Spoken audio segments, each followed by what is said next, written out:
Nicole Ellis. I'm a certified professional dog trainer and fear-free certified animal trainer. And I'm joined here today with Mikkel Becker and Rossi. Mikkel Becker is the lead trainer for Fear-Free Pets. And I'm really excited. We're just going to jump right in.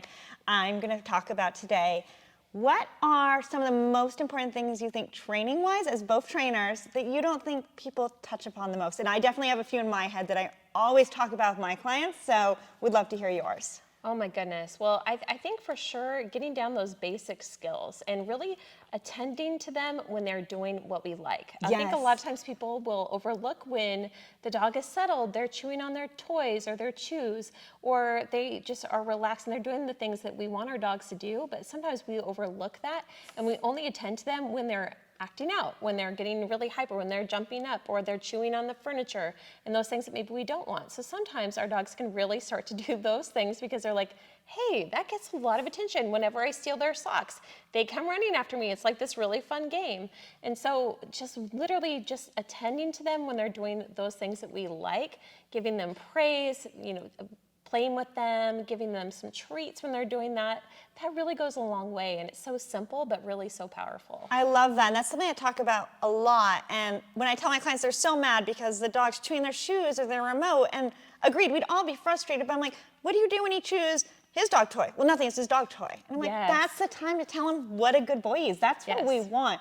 But I think it's hard because we don't do that in our relationships. I'm not like, oh, thank you so much for sitting down at dinner and sitting there politely. Like, we don't have conversations like this.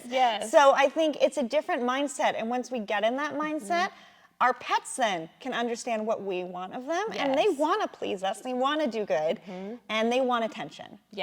I think a big one also is mental stimulation. I love food puzzles, and I know you love food puzzles.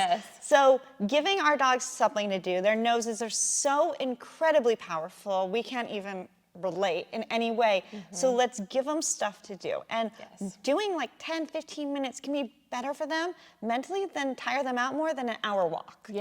And I think this is something that's totally missed, and that dogs love it. Let's give them fun things to do and work those brains a little bit. And a lot of these things we can prepare super quickly and easily. It's not going to take much time. Oh, absolutely.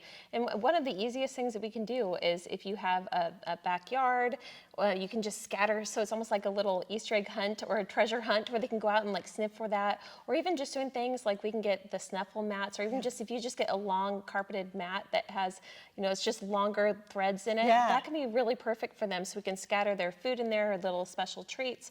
And so that way they can sniff for it and hunt for it. And it really is more natural for them because dogs really do want to work for their food versus having that free handout, which is really not that fulfilling. And they've shown that dogs actually have what's called contra freeloading, which is that they prefer to work for their food than they do to just get a free handout. That's not nearly as fulfilling for them. There was a study where they gave working police dogs their food in bowls and then in mental games, and they all went, pretty much not all, but almost all went to those mental puzzles. And I think that speaks so easily when the dog could just eat their food. And what did they do? They made their own decision. They want to interact. They want to play. And dogs need to play. And dogs are one of the only species, along with horses, that play their whole lives. So we really should be encouraging play. And that goes for our senior dogs. I have a 16-year-old that still plays with puzzle games, and it's her favorite thing. She jumps up and down and goes crazy for it. Cognitive enrichment. It's almost like a dog's version of Sudoku. So, I love that. I think another one is preparing our dogs for things that they're going to need throughout their entire life.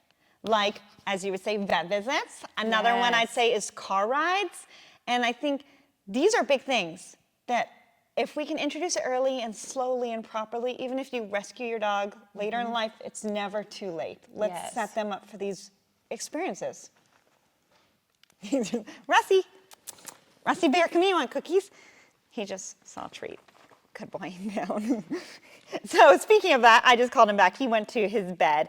And this is what we use in our house as a bed. And it's our Sleepypod mobile pet carrier that's third-party crash tested.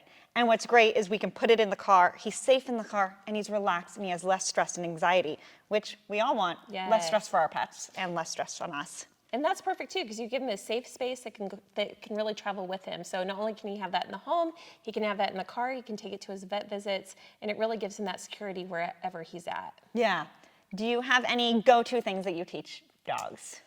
Oh my goodness. Well, my number one is 4 on the floor. It's Yes. so basic, but it's so important. And so just literally just attending to them when they have 4 paws on the floor, that's a huge deal. It may seem so simple, that's a dog's baseline where they should be at, but a lot of times dogs start to learn like, hey, I jump up, that's when I get that attention, or that's what I do to get you to pet me or to give me my treat or whatever it might be. 4 on the floor is so simple. When they have 4 on the floor, that's when we give them their food puzzle. That's when we give them their chew. That's when we play with them. Yeah. So simple, but it really is very helpful and really kind of a safety tool too to really have for them, especially if they're around kids or elderly, because falling and tripping over your dog can be a really big hazard we may not even think about. So. And it's so useful when people come over. We can use it in so many different environments. I love teaching tricks. I think it's a great way to get our dogs thinking about other things. Yes. And it's useful when we're out on a walk and I need my dog to focus on me. Probably my go-to for every puppy even is teaching a touch behavior. I love that too. So Rossi, can you get up and just move him out of the way for a second? Okay, Rossi, touch. Good, and that's it. Just touching his hand to my nose. Good job. And I think it's so nice because so many little dogs I've seen getting frustrated because they're overly picked up. Yes. So this is a nice way we can easily maneuver our dog. I want him over here. Come touch. Thank you. And he can come over there. I can get him to do extended touch, and I can get him ready for vet visits this way. I can get him moved over to an area I need or on a walk. If there's something dangerous coming, I can easily do it. And this works with big dogs, tiny dogs. And he's excited. His tail's going, and he's having fun. Yes. And I do this with very young puppies pick it up. I've seen your dogs pick it up, and I think it's so nice that we can teach them at any age for something that I can use later in life too. Yes, absolutely, and I love it too for interacting with other people. So, you know, say that I'm a person, I'm a veterinary team member, or I'm a groomer. It's a perfect way for him to be able to say hi and to do it at his own pace. And if you put your hand down, he would do it for you. He knows. Rossi, touch. Good. Here you go. Strong one. He's like, that was yeah. Really nice. Good And job, buddy. he's never done this with you before. So it's so nice awesome. to see we can have this done anywhere and get our dogs working and focusing on other things. Good boy. You can go back in there. We're all done doing that.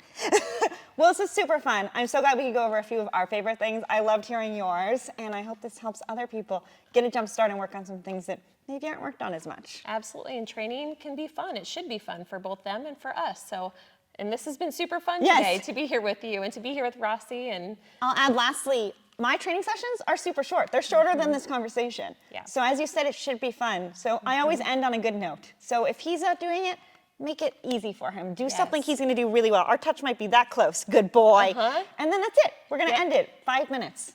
I think everyone can do that. I love that. Thanks so much, and thank you everyone for watching.